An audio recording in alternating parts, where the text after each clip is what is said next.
chẳng mình đây ta ao chặt đau nấu áo đây ca khai đọc tí còn cất à miền vì na chương trong ọt chăm mờ cu na hai trong ọt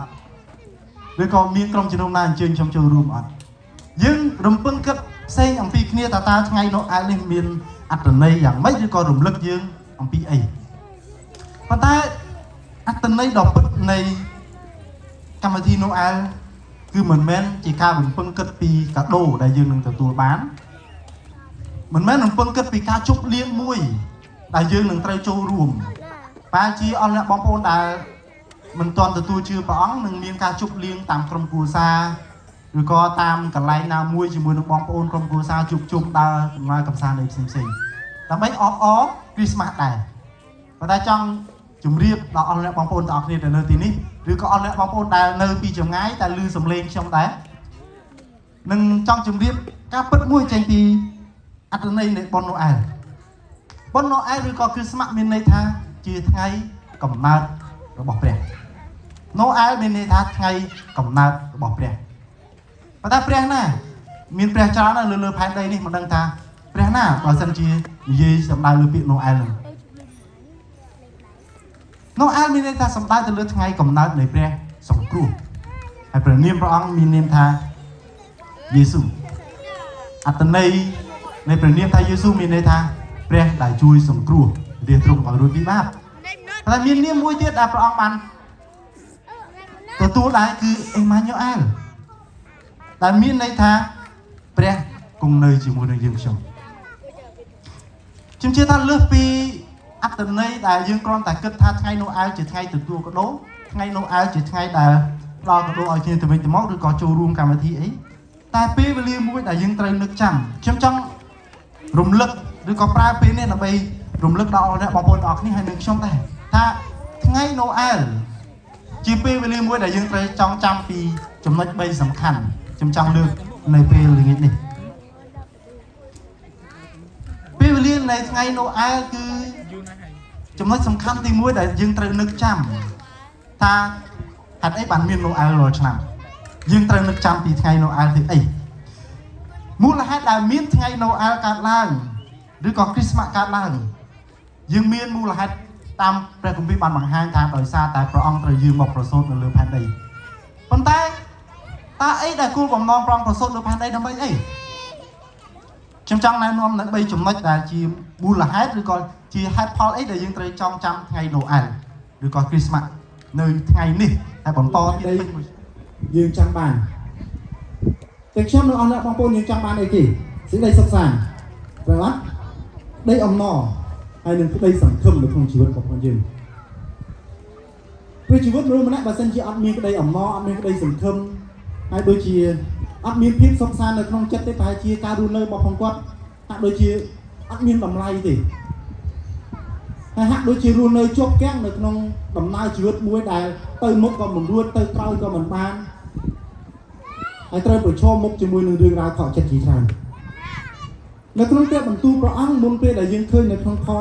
ปรำมวยในคอปรำปีในครั้งจมพูปรำบ้วนบางบางห้างปีสักเดือนครั้งมุนหนึ่ง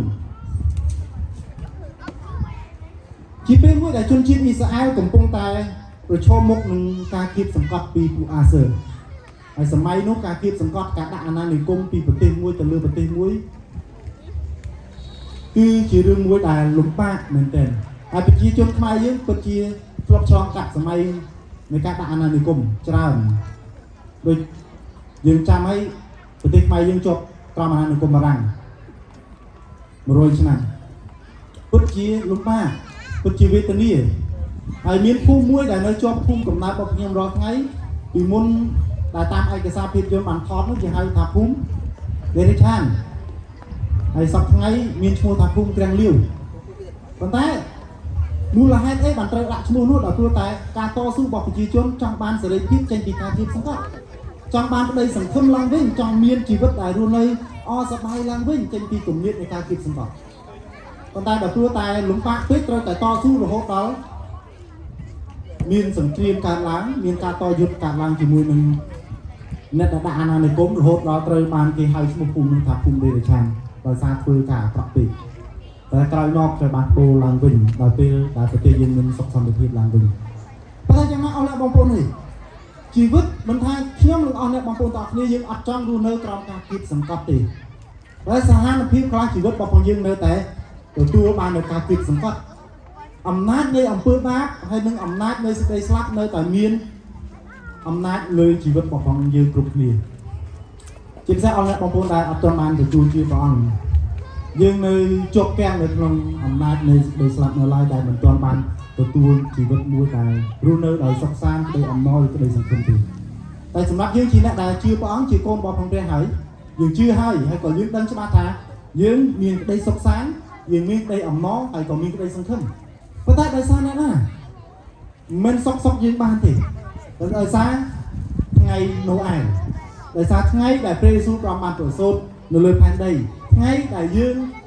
ទទួលជឿព្រះអង្គជាថ្ងៃដែលយើងទទួលនៅសេចក្តីសុខសាន្តជនជាតិអ៊ីស្រាអែលនៅពេលដែលជាប់គាំងនៅក្នុងស្ថានភាពដ៏លំបាកនោះគេគ្មានភាពសុខសាន្តគេគ្មានក្តីអំណរអត់មានក្តីសង្ឃឹមទេប៉ុន្តែនៅក្នុងព្រះគម្ពីរបានប្រាប់ថាហោរាអេសាយបាននាំនៅព្រះបន្ទូលមកកំសាន្តចិត្តហើយលើកទឹកចិត្តដល់ជនជាតិអ៊ីស្រាអែលហើយទាំងពួកនៅស្រុកយូដាដែរដល់ពេលនោះប្រទេសបានបែកចេញជាពីរហើយអ៊ីស្រាអែលខាងជើងយូដាខាងត្បូងជនជាតិអ៊ីស្រាអែលចាប់ផ្ដើមអស់សង្ឃឹមមិនដឹងថាតើត្រូវធ្វើយ៉ាងម៉េចប៉ុន្តែព្រះបន្ទូលនៃព្រះបានមកតាមរយៈហោរាអេសាយបានសន្យានឹងប្រាប់ដល់ពួកគេចាប់ពីខ1ខ2រហូតដល់ខ5នៅក្នុងខ1ប្រាប់ថាគេនឹងលែងមានការវេទនារងទុក្ខវេទនាមានន័យថាលែងរងការគៀបសង្កត់ពីពួកអាសឺទៀតគេនឹងមានសេរីភាពសុខសាន្តនឹងខាត់មានឡើងដល់ពួកគេខ2ប្រាប់ថាគេនឹងមានក្តីសង្ឃឹមដោយព្រោះ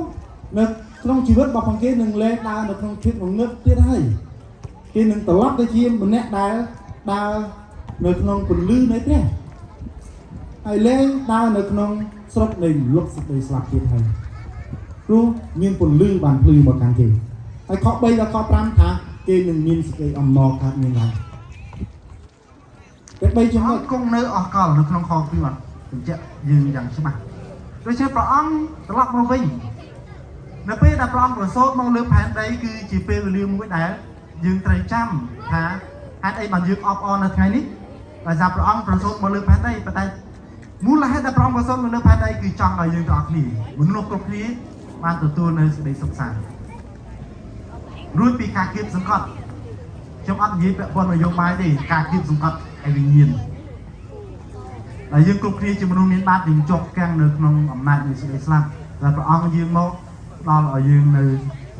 ក្តីសុខសាន្តនៃអំណរក្តីសង្ឃឹមចេញពីអំណាចនៃសេចក្តីស្លាប់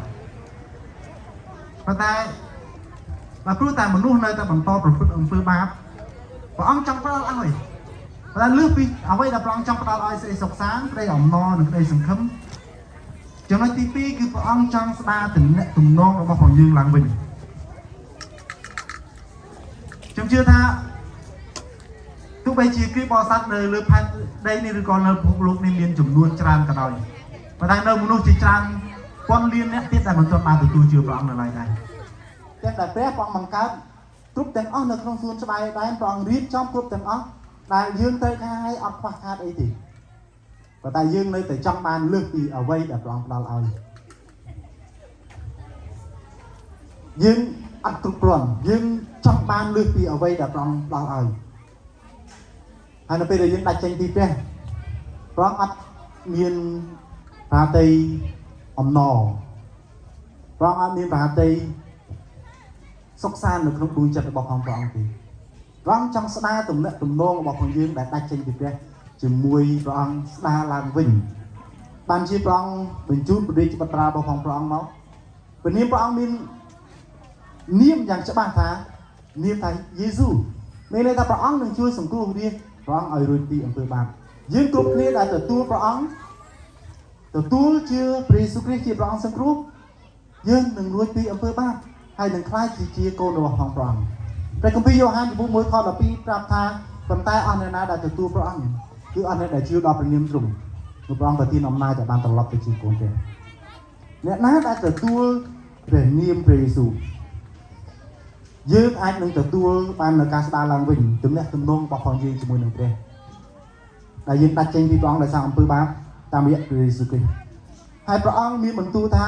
ព្រះអង្គមាននាមថាអេម៉ាញ៉ូអែលជាព្រះដែលគង់នៅជាមួយ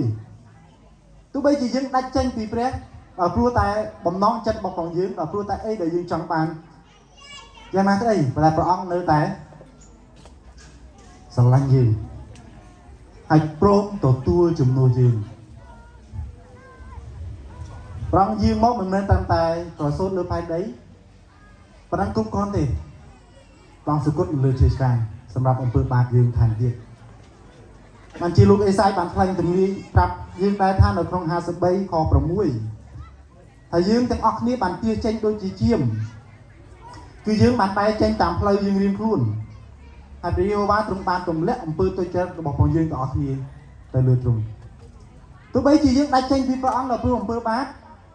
ប៉ុន្តែព្រះអង្គនៅតែចង់នាំយើងត្រឡប់មកវិញប៉ុន្តែតាមរយៈអ្នកណា